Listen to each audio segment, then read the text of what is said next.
Hello viewers, अभी हम लोग करेंगे क्लास 6 की साइंस एनसीईआरटी और we are into chapter number 5। जब हम लोग चैप्टर नंबर 5 की बात करते हैं तो इसका नाम है सेपरेशन ऑफ सब्सटेंसेस। जितनी भी चीज़ें हैं इनको अलग करना। जैसे इस पिक्चर में हम देख सकते हैं कि चाय बनी, चाय के अंदर से चाय पत्ती अलग करने के लिए वी हैव दिस सीव। सीव इज़ छलनी का इस्तेमाल हम लोगों ने किया है इसको अलग करने के लिए। इसको स्ट्रेनर भी कहते हैं।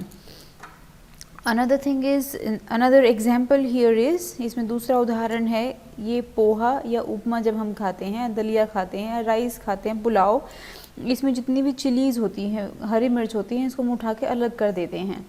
तो ये क्या है? Again this is separation. दही में से चर्न करके, दिस इज़ कॉल्ड चर्निंग, है ना, बिलोना। इसको चर्न करके और इसमें से बटर अलग करना और लस्सी अलग करना, है ना, छाछ अलग करना, it is also known as butter milk. दही में से इसको चर्न करके, इसको बिलो के और मक्खन और छाछ को अलग करना, ये भी क्या है? ये आइडली इट इज़ दूध में से हमने लस्सी अलग कर दी और हम लोगों ने उसके फैट अलग करके उसका बटर बना दिया। तो इसी तरह से बहुत सारी एक्टिविटी हैं, ये आप कर सकते हैं। राइस बनाने के पहले या दाल बनाने के पहले हम लोग क्या करते हैं, उसमें से जो भी स्टोन्स हैं, जो पत्थर हैं, जनरली राइस में राइस के जैसे कलर के स्टोन्स होते हैं। वाइट राइस है तो वाइट कलर के स्टोन्स होंगे, ब्लैक राइस है तो ब्लैक कलर के होंगे। जिस कलर की दाल होगी उसमें उस कलर के स्टोन्स नज़र आते हैं। मिल्क में से बटर अलग करना और चाय को छान के उसके टी लीव्स को अलग करना। टी लीव्स इज चाय की पत्ती, आजकल लीव्स की फॉर्मेट में भी आती है पत्ती, और बाकी चाय की पत्ती को we call it tea leaves. अभी हम लोग बात करेंगे कि कौन कौन से तरीके हो सकते हैं सेपरेट करने के लिए। पहला है हैंड पिकिंग। हैंड पिकिंग का मतलब है हाथ से उठा के अलग करना। ये राइस में से स्टोन्स को अलग करना या किसी भी ग्रेन, गेहूँ में से स्टोन को अलग करना। दूसरा होता है थ्रेशिंग। थ्रेशिंग की जब हम लोग बात करते हैं, थ्रेशिंग बहुत सारे तरीके से होती है ना। एक तो ये थ्रेशिंग है, मतलब क्रॉप से हमने क्या किया, क्रॉप से हमने जो भी ग्रेन है इसको अलग किया। जब इसको हम बार बार इसके ऊपर हिट करेंगे तो हिट करने से क्या होगा, let me show you bigger picture of this. Bar bar stone पे हिट करने से जो ग्रेन है वो अलग हो जाएगा और जो उसका बाहर का जितना भी और दूसरा हिस्सा है प्लांट का वो अलग हो जाएगा। ये दूसरा तरीका है, it is with by using animals. अलग अलग एनिमल्स का इस्तेमाल होता है, कोई डोंकीज़ का इस्तेमाल करता है, कोई हॉर्स का इस्तेमाल करता है। A few people use bullocks also, bulls also. नहीं, ये बुल के पीछे एक राउंड स्टोन जैसा बांध के और इसको इस क्रॉप के ऊपर से घुमाएंगे तो ग्रेन है वो अलग हो जाएंगे और जो शेफ है वो अलग हो जाएगा। Next we have, this is called a combine. Combine क्या होता है? It is a mix of harvester and thresher. ये क्या किया इसने, इस मशीन से यहाँ से क्रॉप्स को काटता चला गया और जैसे ही मशीन के अंदर गया और यहाँ से ये इसकी थ्रेशिंग होती चली गई, मतलब ग्रेन अलग आ गया और जो इसका जो दूसरा हिस्सा था वो दूसरी जगह चला गया। जनरली ये वेस्ट हो जाता है, हालांकि वो कोशिश करते हैं कि किसी और हिस्से में इकट्ठा हो जाए, but generally it gets wasted. अब इसका क्या करते हैं, जो शेफ़ होता है इसका क्या इस्तेमाल होता है, एक मिनट।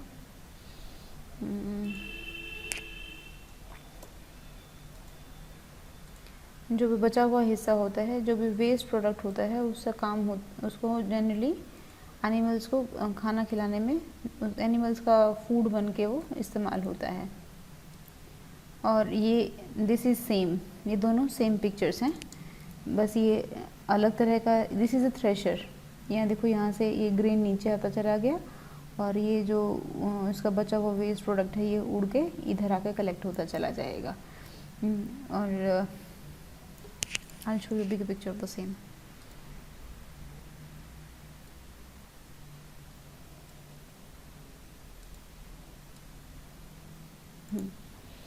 अब ग्रेन से थोड़े से भारी होते हैं तो ये नीचे आ गए, और जो इसका जो ऊपर वाला हिस्सा होता है, स्किन होती है ग्रेन के ऊपर, दिस इज कॉल्ड शेफ, ये हल्का होता है तो ये उड़ के इधर आ जाता है। तूड़ी बोलते हैं इसको हिंदी में, in the local language also this is called तूड़ी। This is use to feed cattles, जो भी कैटल होते हैं उसको फीड करने में काम आता है, गाय भैंस बकरी। The process that is use to separate grain from stalk is called threshing. ये बहुत अलग अलग तरह की होती है, ग्रेन को फ्री कर देते हैं, इसको बीट करके, ये इसको बीट किया और इसको अलग कर दिया, ये सारा ग्रेन अलग हो गया, जो वेस्ट प्रोडक्ट है ये साइड में चला गया। और जो इसकी स्टेम होती है, सी ये जो स्टेम हो गई, इससे कुछ जो ग्रेन से एक तरफ आ गए, जो इसका ऊपर वाला हिस्सा था वो जो स्किन थी ग्रेन के ऊपर वो एक तरफ आ गई, और ये जो स्टेम्स हैं इनको जनरली घर की छतों के ऊपर लगाते थे, या फिर जहाँ पे कैटल्स रहते हैं उसका जो भी शेड थी उस शेड के ऊपर लगाते थे इसको। Next is winnowing. विनोइंग का मतलब क्या होता है? Separating components of mixture is called winnowing, है ना। विनोइंग जनरली कैसे करते हैं, ये देखिए, ये व्हीट और उससे कुछ स्किन साथ में भी आ गई, तो इसको जब हवा में इसको ऐसे ऊपर से नीचे डालेंगे तो ये हल्का होने की वजह से ये साइड में चला जाएगा, हस्क जितना है, और ग्रेन सारा है वो नीचे आ जाए क्योंकि वो भारी है। दिस इज़ कॉल्ड सूपा और सूप। ये जो इंस्ट्रूमेंट है जिसका इस्तेमाल किया गया है इसको सूप कहते हैं या सूपा कहते हैं। हिंदी में सूपा कहते हैं इसको, छत्तीसगढ़ी में भी सूपा कहते हैं।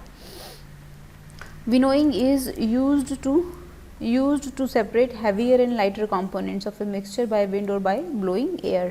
इसको घर में भी आपने देखा होगा, मदर्स जनरली क्या करती हैं, प्लेट में या फिर किसी दूसरे बर्तन में या फिर ऐसे ही सूप में हम बहुत सारी चीज़ों को अलग करने के लिए इस्तेमाल करते हैं, क्लीन करने के लिए इस्तेमाल करते हैं। मूंगफली, ग्राउंडनट, मूंगफली में क्या करते हैं, जब उसको रोस्ट कर दिया जाता है, उसकी स्किन निकालने के लिए, मूंगफली के बाहर की जो रेड कलर की स्किन है इसको दूर करने के लिए क्या करते हैं, इसको पहले हाथ से मसल के किसी कपड़े में डाल के और मसलने के बाद फाइनली ऐसे विनोइंग कर देते हैं। तो इसका जो बाहर का रेड वाला स्किन है ये हल्का होता है, और ये जो ग्राउंडनट है, मूंगफली है, इट इज़ वाइटेस्ट पोर्शन, जो वाइट पोर्शन है ये हैवी होता है, तो हैवी अंदर रह जाएगा और रेड कलर सारा बाहर नीचे गिर जाएगा। सीविंग क्या होता है, छानना, है ना। छानना इज़ जब हम किसी भी छलनी से किसी भी चीज़ को छानते हैं, जैसे आटे को, है ना, ये नॉर्मल प्रैक्टिस है, ये घर में हर कोई देखता ही है। आटे को छलनी में डाल के छानते हैं तो जितने भी इसमें सॉलिड पार्टिकल्स होंगे वो ऊपर रह जाएंगे, आटा सारा नीचे आ जाएगा। सॉलिड पार्टिकल जनरली ये गेहूँ के ही होते हैं, क्योंकि गेहूँ को वॉश करके क्लीन करके तभी उसको पिसवाया जाता है, तभी उसका फ्लावर बनाया जाता है। फ्लावर इज़ आटा, है ना। और आटे को भी क्लीन और उसको और क्लीन करने के लिए हम इसको सीव में से निकाल देते हैं, ताकि कुछ और छोटे छोटे पार्टिकल्स बचे हों गेहूँ के, जो नहीं पिसे हों, जो नहीं ग्राइंड हुए हों, उनको क्लीन कर देते हैं, उसके लिए इसका इस्तेमाल करते हैं। ये है सैंड और पेबल्स को अलग करने के लिए, ये बड़ी वाली सीव है, बड़ी वाली छलनी है। जब इसके अंदर से जब ये मिट्टी डालेंगे तो ये पतले पतले छेद हैं इसके, तो इसमें से सैंड पार्टिकल सारे नीचे आ जाएंगे और पेबल सारे ऊपर रह जाएंगे। तो this is pebbles and stone removed from sand by sieving. जो पेबल छोटे छोटे कंकड़ हैं या पत्थर हैं, इनको अलग करते हैं सैंड से सीविंग के थ्रू, छलनी के through. Now next is sedimentation, decantation and filtration. इसको पढ़ने के पहले एक बार हम लोग देख लेते हैं पीछे हम लोगों ने क्या क्या पढ़ा। हम लोगों ने देखा कॉमन प्रैक्टिसेस देखी जो भी घर में होती है। हमने देखा कि हम पुलाव से या फिर अपना पोहा, उपमा, दलिया, इनसे हम कैसे बाहर निकाल देते हैं मिर्ची, चिली खाना खाते हुए। This is called separation. चाय को छानते हुए टी लीव्स को अलग और चाय को अलग कर देते हैं। कर्ड में से हम लोग चर्न करके बटर अलग कर देते हैं और बटर मिल्क अलग कर देते हैं। अब कुछ हम प्रोसेसेस की बात करते हैं। प्रोसेस हैंड पिकिंग, हाथ से उठा के अलग कर देना। थ्रेशिंग, थ्रेशर की सहायता से या फिर हाथ से या फिर किसी भी एनिमल की सहायता से या फिर कंबाइन की सहायता से जो भी स्टॉक्स है उसको ग्रेन से अलग कर देना। अब स्टॉक तो अलग हो गया, अब जो उसका हस्क है उसको अलग करने के लिए कैसे करते हैं, विनोइंग करते हैं उसकी। विनोइंग का मतलब है या तो हम सूप से करते हैं उसकी विनोइंग, या फिर हम किसी और तरीके से करते हैं, मशीन से करते हैं विनोइंग, आजकल मशीन से होती है। Next is sieving. सीविंग क्या होता है, जो लाइटर पार्टिकल्स को हैवी पार्टिकल से अलग करने के लिए। हैवी लाइटर का मतलब है जो बहुत फाइन पार्टिकल्स, जो उनका साइज़ बहुत कम होता है, उसको थोड़े से बड़े साइज़ की चीज़ों से अलग करने के लिए। जैसे ये सैंड को पेबल्स, सैंड और पेबल्स को अलग करने के लिए, मिट्टी और जो कंकड़ पत्थर है उनको अलग करने के लिए, आटे के अंदर से गेहूं के पार्टिकल्स अलग करने के लिए। तो ये सारे कुछ तरीके थे। This is called threshing, winnowing and sieving, ये देखा हम लोगों ने अभी तक। Next is sedimentation, decantation and filtration. जब हम सेडिमेंटेशन की बात करते हैं तो कैसे करते हैं, एक ग्लास लिया, ग्लास में पानी है, से मडी वाटर था, मडी वाटर को ग्लास में डालकर किसी कंटेनर में डाल के रख दिया, तो जो मड है वो नीचे जम जाएगी, जो सैंड पार्टिकल से नीचे जम जाएंगे और सिर्फ पानी ऊपर रह जाएगा। इसको हम क्या करेंगे, इसको हम दूसरे कंटेनर में निकाल लेंगे, ऊपर वाले पानी को, और जो नीचे जो मड है वो अलग रह जाएगी। इससे हम इसको फिल्टर आउट कर लेंगे। तो ये इसको रखना, मतलब एक जगह रखना ग्लास को ताकि मड इकट्ठी हो जाए, दिस इज कॉल्ड सेडिमेंटेशन। और इस पानी को निकालना है ना, पानी जो सैंड तो जम गई है नीचे, तो जो पानी बचा है इसको दूसरे कंटेनर में निकालना है, इस कॉल्ड डीकेंटेशन। और पानी में निकालने के बाद फिर इसको किसी कपड़े में, कपड़े के अंदर से किसी तीसरे ग्लास में छान लेना, दिस इज कॉल्ड फिल्ट्रेशन। ये किस लिए किया हम लोगों ने, ताकि कुछ और फाइन पार्टिकल्स जो नीचे नहीं जमे उनको अलग करने के लिए किसी से मसलिन क्लोथ से या चीज़ क्लोथ से या फिर नॉर्मल कपड़े से इसको हम लोग फिल्टर आउट कर लेते हैं, दिस इज कॉल्ड फिल्ट्रेशन। सो ये तीन चीज़ें हैं। When heavier component in a mixture settles after water is added to it, the process is called sedimentation. When water is removed, जब उस पानी को निकाल लेते हैं इसको कहते हैं decantation। और जब इन्हीं सब चीज़ों को कुछ चीज़ें और रह जाती हैं, pour the tea through a strainer, the tea leaves remain in the strainer, this process is called filtration। मतलब किसी भी स्ट्रेनर से निकालना, कपड़े से निकालना या फिर किसी छलनी से निकालना, दिस इज कॉल्ड फिल्ट्रेशन। या पानी है तो उसको और फिल्टर में डाल देना, तो उसके और छोटे छोटे छेद हैं तो उसमें से और वो क्लीन होके निकलता है। इसमें एग्जाम्पल किसका लिया, इसमें एग्जाम्पल लिया कि अगर मिट्टी, सैंड और सॉल्ट को अगर मिक्स करके दे दिया जाए आपको, तो आप उसको कैसे अलग करेंगे, है ना। इसमें हम थोड़ा सा बुद्धि लगा सकते हैं कि सैंड पानी में मिक्स नहीं होती लेकिन सॉल्ट मिक्स हो जाता है, तो इसमें पानी ऐड कर देंगे। जैसे हम लोगों ने वाटर ऐड किया है इसके अंदर, तो सॉल्ट और वाटर आपस में मिक्स हो गए, सोल्यूबल वो बन गया है इसका, we have got a soluble solution. और सैंड क्या है, ये वाटर में इनसोल्यूबल होती है, तो थोड़ी देर में क्या है, सैंड जो है नीचे बैठ जाएगी और सॉल्ट वाटर है वो ऊपर रह जाएगा। तो इसको हम लोग अलग कर लेंगे डीकेंटेशन से। अलग करने के बाद फिर जो ये पानी आएगा, इस पानी को हम लोग गर्म करेंगे।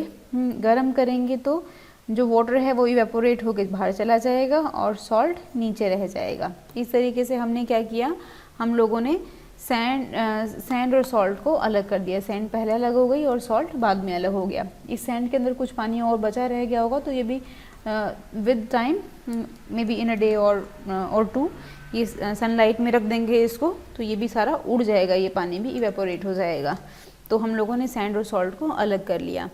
अब इसमें एक कंडीशन हो सकती है कि आपने जितना सॉल्ट उसमें ऐड किया था उतना आपको नहीं मिला। वो क्यों नहीं मिला होगा, क्योंकि हो सकता है कि वो जो सोल्यूशन बनाया हम लोगों ने, ये सोल्यूशन सैचुरेटेड हो गया, है ना। सैचुरेटेड सोल्यूशन क्या होता है कि जितनी कैपेसिटी है पानी की सॉल्ट को अपने अंदर डिज़ोल्व करने की, उतनी वो कर लिया।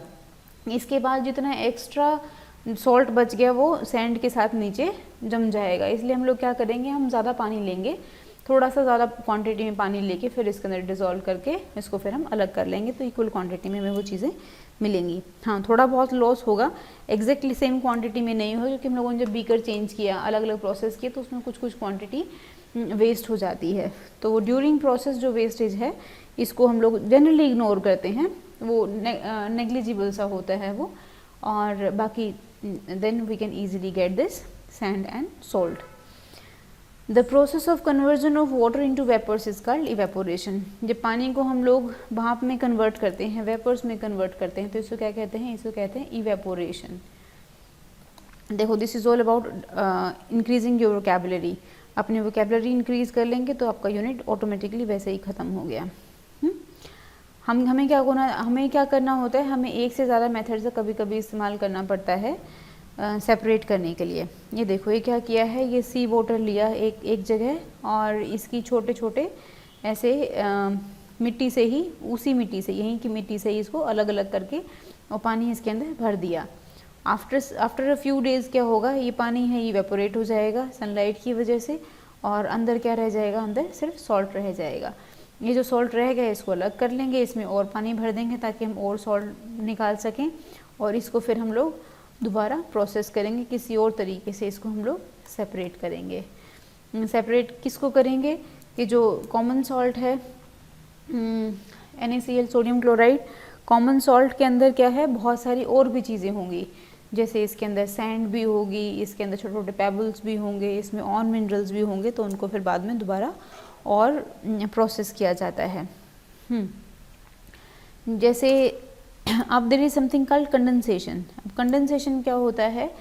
हम लोगों ने वाटर साइकिल में पढ़ा था इसको अपने ज्योग्राफी की क्लास में, कि वाटर साइकिल क्या होता है। ये हमारी वाटर बॉडी है। वाटर बॉडी सनलाइट की वजह से पानी इवेपोरेट हुआ, इवेपोरेट होके ऊपर गया, और क्लाउड्स में, क्योंकि वहाँ हवा ठंडी होती है, क्लाउड्स ठंडे होते हैं, तो वहाँ जाके क्या हुआ, ये लिक्विफाई हो गए, है ना। और जब इनका वेट बढ़ गया, वेट बढ़ने की वजह से क्या हुआ, जो एयर है वो इसको होल्ड नहीं कर पाई, तो ये बादल कहीं भी जाके बरस गया, यहाँ की क्या हो गई, रेन हो गई, है ना। तो ये this process is called evaporation, जो हम लोगों ने अभी पढ़ा। इवेपोरेशन क्या था? पानी का वाटर वेपर में कन्वर्ट होना। Water turns into water vapours, this is called evaporation. लेकिन जब यही वेपर्स हैं, इनका टेम्परेचर ज़्यादा था, and these water vapours get condensed, है ना। कंडेंस, ये क्या है? गैशियस फॉर्मेट में है, ये गैस है। ये गैस से निकल के जब ये ठंडी हवा में जब ये जाता है, तो क्या हो जाता है? ये लिक्विड हो जाता है, लिक्विफाई हो जाता है ना। जब ये लिक्विड बन जाएगा, then this process is called condensation. और जब यही लिक्विड जब बहुत ज़्यादा हो जाएगा, तो ये क्या हो जाएगा? यहाँ की इसका मतलब क्या हुआ? दिस इज़ रेनफॉल, यहाँ बारिश हो जाएगी। ठंडे प्रदेश में होगा, टेम्परेचर यहाँ का बहुत लो होता है, लो होने की वजह से ये क्या होगा? पानी जम जाएगा, तो क्या कैसे बरसेगा? ये स्नो के फॉर्मेट में। कहीं कहीं पे कैसे होगा कि टेम्परेचर नॉन वेरिएंट सा है वो, है ना। वेरिएंट का मतलब है कि यहाँ आके टेम्परेचर ठंडा है और ऊपर टेम्परेचर इतना ठंडा नहीं है, है ना। तो उसमें क्या होगा? ये बरसेगा तो पानी के जैसा ही, लेकिन ठंड होने की वजह से ये बारिश की बूंदें क्या हैं? ये जम जाएंगी, है ना। बारिश की बूंदें जमने की वजह से this thing is known as sleet. ये हम ऑलरेडी अपनी ज्योग्राफी की वीडियोज़ में पढ़ चुके हैं, इसको एक बार और देख लेंगे तो और अच्छे से आपको याद हो जाएगा ये। अभी हम इसका एक रियल लाइफ, मतलब अपने साथ अपना एक रियल लाइफ एग्जांपल लेते हैं, एक एक्टिविटी लेते हैं जिसको हम करेंगे तो हमें ये कंडेंसेशन और अच्छे से समझ में आ जाएगा। And we must do all these activities. ये एक्टिविटीज़ घर में करेंगे किसी भी बड़े व्यक्ति के साथ, किसी समझदार व्यक्ति के साथ, तो आपको कोई एक्सीडेंट की संभावना भी नहीं होगी। You can learn so many things. जो भी आप पढ़ रहे हैं इन सब चीज़ों का प्रैक्टिकल एप्लीकेशन आप समझ पाएंगे। जैसे हमने क्या किया, किसी केटल में नहीं तो कुकर में भी ले सकते हैं। कुकर की हम लोग अगर विसल हटा देंगे तो ऊपर से वो निकलेंगे, फ्यूम्स निकलेंगे, वाटर वेपर्स निकलेंगे। तो ये केटल के ऊपर क्या किया, एक प्लेट लगा दी और प्लेट के ऊपर आइस रख दी। आइस रखने से क्या हुआ, प्लेट का टेम्परेचर डाउन हो गया। प्लेट का टेम्परेचर डाउन हुआ तो क्या हुआ, ये गैशियस फॉर्मेट में था, जैसे प्लेट से टकराया ये ठंडा था, ठंडा होने की वजह से क्या हुआ, गैस तुरंत लिक्विड में कन्वर्ट हो गई। मतलब ये वाटर वेपर्स से ये वाटर बन गए, वाटर ड्रॉपलेट्स बन गए। वाटर ड्रॉपलेट्स इकट्ठी होकर ये बीकर में आके ये गिरती चली गई। अब बीकर में ही क्यों गिरी, नीचे क्यों नहीं गिरी, इट्स जस्ट बिकॉज कि ये टिल्टेड है ना। आप इसको देखेंगे, ये टिल्टेड है, ये पानी सारा नीचे ही आएगा, नीचे आके ये इसमें आके गिर जाएगा। तो हमने क्या देखा, दीज आर वाटर वेपर्स। ये हो गया है इसका condensation, this is evaporation, evaporation of water, condensation. और ये दोबारा से लिक्विफाई होगा। You may call it like इसका लिक्विफिकेशन भी होता है, और ये बिल्कुल रेन का कंसेप्ट है। यहाँ से ये पानी बन के नीचे वापस आ गया। तो जितनी क्वांटिटी में पानी यहाँ से जाएगा उतनी क्वांटिटी में पानी यहाँ मिलेगा। बाकायदा हम लोग यहाँ चीज़ों को if in case we are not losing water here. हाँ, सॉल्ट और वाटर का हम लोगों ने देख लिया था। ये एक्टिविटी सैचुरेटेड हम लोग पढ़ चुके हैं क्या होता है। बस इसके साथ हम थोड़ा सा ये कीवर्ड्स और देख लेते हैं। कीवर्ड्स देख के we will completing finishing this unit. Churning का मतलब क्या होता है? कर्ड है, दही ली, दही के अंदर हम लोग क्या करेंगे, इस तरीके से हम उसको यूज़ करेंगे कि, किसी भी एक इंस्ट्रूमेंट को। Instrument is something like this, है ना, घर में देखेंगे तो सबके घर में होता है ये। तो इसको हम लोग एक बार इधर और एक बार इधर, जब इसको करते रहेंगे बहुत देर तक तो क्या होगा, this is called churning. Also हम लोग क्या कर सकते हैं, कर्ड को एक मिक्सर के जार में डालो, मिक्सर के जार में मिक्सी को घुमा दो, घुमाते रहेंगे तो ऑटोमेटिकली, और थोड़ा सा पानी डालेंगे इसके अंदर तो कर्ड क्या होगा, बटर अलग हो जाएगा और बटर मिल्क अलग हो जाएगा। बटर क्योंकि हल्का होता है तो वो ऊपर आ जाएगा और बटर मिल्क लिक्विड फॉर्मेट में नीचे रहेगा। This is called churning. Condensation देख लिया हम लोगों ने। वाटर वेपर्स का वाटर में कन्वर्ट होना is known as condensation. Decantation, हम लोगों ने एक ग्लास में पानी लिया था, पानी में उसमें सैंड मिक्स थी, थोड़ी देर रख दिया उसको तो नीचे सैंड जमा हो गई, दिस इज कॉल्ड सेडिमेंटेशन। और इसी पानी को जब हम लोगों ने अलग किया दूसरे बीकर के अंदर, है, दिस इज कॉल्ड डीकेंटेशन। और जब इस अलग पानी को जो हम लोगों ने पानी अलग किया डीकेंटेशन के बाद, इस पानी को जब हम किसी भी क्लोथ के अंदर से हम इसको दोबारा से फिल्टर आउट करेंगे, this is called filtration. Hand picking, किसी चीज़ को हाथ से चुन चुन के अलग करना, जैसे गेहूं से हम लोग स्टोन अलग करते हैं, राइस से स्टोन अलग करते हैं, तो this is called hand picking. Saturated solution, पानी के अंदर जो उसकी लिमिट है उस लिमिट तक किसी चीज़ को मिक्स कर देना, उसके बाद वो कितना ही डालो वो मिक्स नहीं होगा, this condition is called saturated. मतलब वो सैचुरेट हो गया है, अब इसके बाद वो और उस टेम्परेचर पे उन एनवायरमेंटल कंडीशंस में वो और दूसरा सोल्यूट उसके अंदर डिज़ोल्व नहीं होगा। जो चीज़ हायर क्वांटिटी में होती है, जिसमें किसी चीज़ को घोला जाता है ना, दिस इज कॉल्ड सोलवेंट। और जिस चीज़ को डाला जाता है दिस इज कॉल्ड सोल्यूट। और जो बाद में जो बन जाता है दोनों को मिक्स होने के बाद, सोल्यूट प्लस सॉल्वेंट से क्या बनता है, सॉल्यूशन। ये टर्म्स याद रखेंगे, बहुत इंपॉर्टेंट हैं। सोल्यूट जिस चीज़ को मिलाया जाता है से सॉल्ट, सॉल्वेंट जिस चीज़ के अंदर मिलाया जाता है से वाटर, और सॉल्ट और वाटर का मिक्सचर क्या बन गया, this is called solution. Sieving, छानना, छलनी से छानना। सेडिमेंटेशन देख लिया हम लोगों ने, सॉल्यूशन भी देख लिया। थ्रेशिंग और विनोइंग, थ्रेशिंग क्या था, ग्रेन से स्टॉक से ग्रेन अलग करना। विनोइंग क्या था, ग्रेन और हस्क को अलग करना। स्टॉक STALK, स्टॉक और ग्रेन को अलग करना इज कॉल्ड थ्रेशिंग, और ग्रेन और हस्क को अलग करना, grain minus husk, this is known as winnowing. और विनोइंग करने के बाद जो फ्लावर बनेगा, जो आटा होगा, इस आटे को छानना, दिस इज कॉल्ड सीविंग। मतलब उसको छान के अलग करना। सो हम लोगों ने सारे कीवर्ड्स भी देख लिए। It was quite easy also. एक बार इसको देख लेंगे और जितनी एक्टिविटीज़ होंगी वो सारी हम लोग कर लेंगे तो हमें ये कंसेप्ट बहुत अच्छे से याद हो जाएगा और समझ में भी आएगा, इसके प्रैक्टिकल इम्प्लीकेशंस भी समझ में आएंगी। Thank you so much for now.